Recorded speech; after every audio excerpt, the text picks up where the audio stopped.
Lors du forum, 3 thèmes ont été discutés: échange de la politique médiatique sino-africaine, construction du droit de parole des médias chinois et africains et numérisation des médias chinois et africains et leur développement de l'industrie de contenu.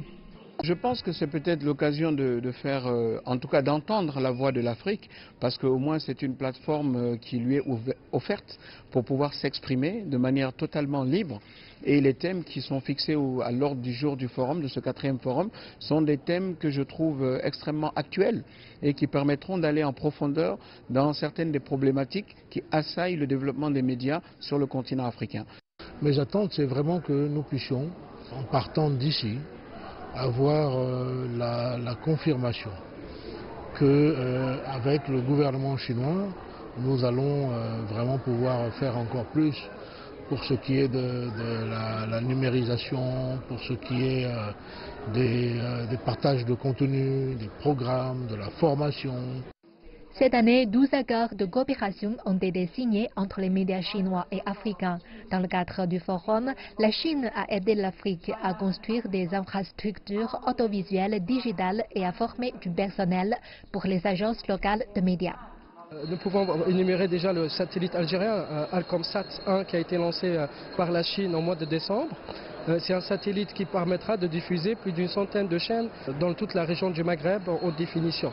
Donc ce genre de projet extrêmement stratégique prouve les liens d'amitié et de coopération qui existent entre l'Algérie et la Chine. Comparé avec les éditions précédentes, le forum de cette année a une envergure plus grande. L'événement a attiré 150 représentants des médias et responsables gouvernementaux de la Chine et 310 délégués provenant de 44 pays africains.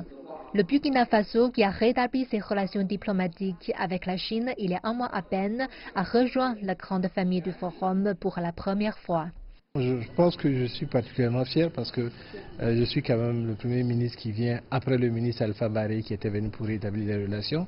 Et à l'annonce de la reprise, les populations étaient très contentes parce qu'elles avaient gardé en mémoire quelques actions très fortes de la Chine dans notre pays, et c'est resté dans la mémoire de tout le monde comme étant un pays de bâtisseurs et un pays qui aide. Donc lorsqu'on a dit qu'on reprenait les relations, il y a eu un sentiment de joie nationale qui s'est dégagé et il faut vite matérialiser cette attente des populations burkinabées.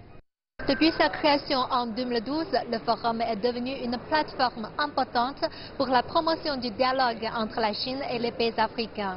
Guidée et dirigée par le forum, la coopération des médias chinois et africains est entrée dans une voie rapide et a apporté des contributions positives au développement du partenariat stratégique global Chine-Afrique.